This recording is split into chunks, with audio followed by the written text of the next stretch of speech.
Hello friends! On the 21st of August 1911, it was a Monday morning in the French capital, Paris. It was quite bustling. People were going to work in their offices when suddenly 3 men came out of the Louvre Museum. The 3 had spent the previous night in the museum, and now they were carrying an important property of the Louvre Museum that was hidden in a blanket while they tried to escape. They went to a nearby railway station and caught the train at 8:45 in the morning and disappeared. The whole world was unaware of the fact that they had stolen a me painting, not an insignificant painting, the world's most famous painting, the Mona Lisa. Today, the value of this painting is close to $1 billion. What is the reason behind this? What are the secrets hidden in the Mona Lisa? Why is this the most famous painting in the world? Let's understand the mystery of the Mona Lisa in today's video. Mona Lisa was placed in the Louvre Museum in Paris in 1706. But she's about Lisa is snatched from the world's most famous museum. An entire day passes before anyone notices the masterpiece is missing. Mona Lisa was painted in 1503 by an Italian artist, Leonardo da Vinci, and this man was so amazing that you won't even believe it. He was not only a painter, but also an engineer, scientist, sculptor, architect, and theorist. He had knowledge of so many subjects, be it painting, cartography, astronomy, anatomy, botany, hydrology, geology, optics, or even paleontology. An entire video can be made on his life. So without talking about him too much, let's get to Mona Lisa, which was his most famous painting. But who was this person in the painting? People have always been curious about the identity of the woman in the painting. The first revelation about this was made by an Italian artist named Giorgio Vasari, who wrote the autobiography of Leonardo da Vinci in 1550. According to Vasari, this woman was Lisa Gherardini. She was married to a silk trader who lived in Florence, Francesco Giocondo. He believed that Francesco had commissioned this painting of his wife, and that's the origin of the names of this painting.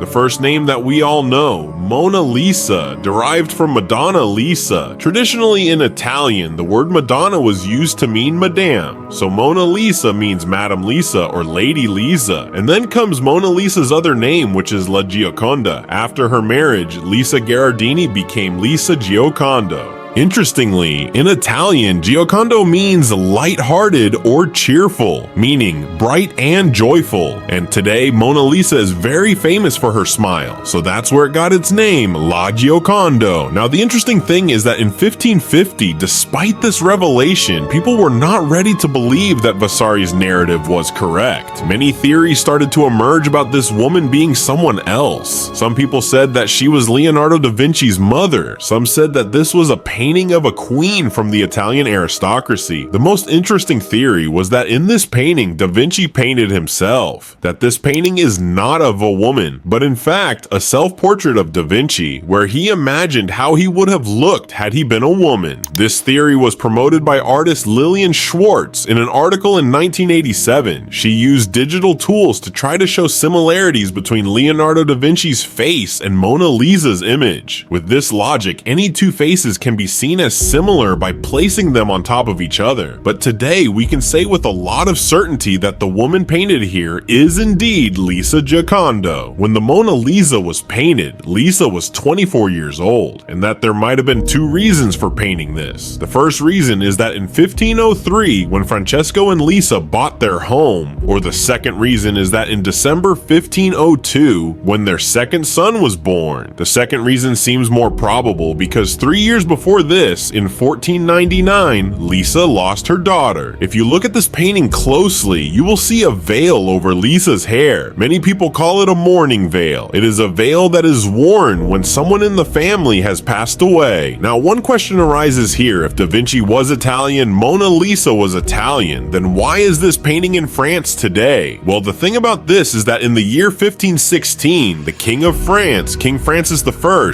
invited Leonardo da Vinci to live in France. France. And so Da Vinci moved from Italy to France and took with him the Mona Lisa. Historical records aren't clear about this, but it's believed that Da Vinci hadn't completed the painting yet. 15 years after starting the painting, he was still working on this painting, trying to modify it and make it better. Meanwhile, in the year 1519, Leonardo da Vinci passed away during his stay in the French palace, and the king kept this painting as a part of his royal collection. About 150 years, in 1797, when the French Revolution happened, this painting was taken out of the palace and handed over to the Louvre Museum. The interesting thing is that this is the reason why the Mona Lisa was stolen in 1911. I had talked about this at the beginning of the video. The mastermind of this theft was Vincenzo Peruggia. He stole this painting together with his two friends. He was an Italian nationalist. He believed that this painting belonged to Italy, not in France. And so, after stealing it, they took it to Italy. Stealing such a famous painting was a risky job, especially when the value of the painting was in millions of dollars. So obviously, Vincenzo wouldn't have felt safe after this theft. But before that, let's know the speciality of this painting. Why is it so special? First of all, the Mona Lisa was not painted on paper, canvas, or cloth. Instead, it was painted on poplar wood. In those days, it was the favorite wood of Italian painters. Secondly, this painting isn't large. Look at the photos. This is where it hangs in the museum. You can see its size in comparison to the people. This painting is only 77 centimeters by 53 centimeters. But still, it is considered so special because in its time, in Italy, this was the first painting which focused so closely on the person. This is a half-length portrait. These types of shots are very common in photography today, but no one used to make such paintings in those days. If you look at the overall color grading of this painting, you will see a lot of brown and yellow shades. It looks like a very dull painting. It is so yellowish that at one point a professor declared Lisa a cholesterol patient. But there are two reasons behind this. First, a varnish layer has been applied to this painting so that moisture does not affect the painting badly, since it was painted on wood. So it's necessary to protect it from humidity and moisture. And secondly, over time, there was bleaching. Originally, when this was painted, it used to be more bright and colorful. Some people tried to recreate this painting to see how it would have looked originally. Da Vinci used a very special painting style in this painting, known as sfumato, the technique of blending. The background you see in this painting is a landscape. It is the Arno Valley in Italy. There are no clear boundaries or outlines between the background and Mona Lisa. In some places, Mona Lisa's hair is blended with the landscape. Blurring the outlines and blending the colors is the technique of sfumato. This is the secret behind Mona Lisa's mysterious smile. Look at Mona Lisa's smile carefully. The more you look at this smile, the more serious this face will look. But now look into Mona Lisa's eyes. Suddenly you will see Lisa smiling more. If you look at any part of the painting, be it the background, Mona Lisa's forehead, or her eyes, you will see the effect. Lisa's face starts smiling more when you don't focus on the smile. To perfect this smile, Da Vinci spent the most time. He spent many nights in a hospital in Florence, where he used to go and remove the skin of dead bodies. He wanted to study the facial muscles and nerves and how they work together to create a smile. He wrote in his book that the muscles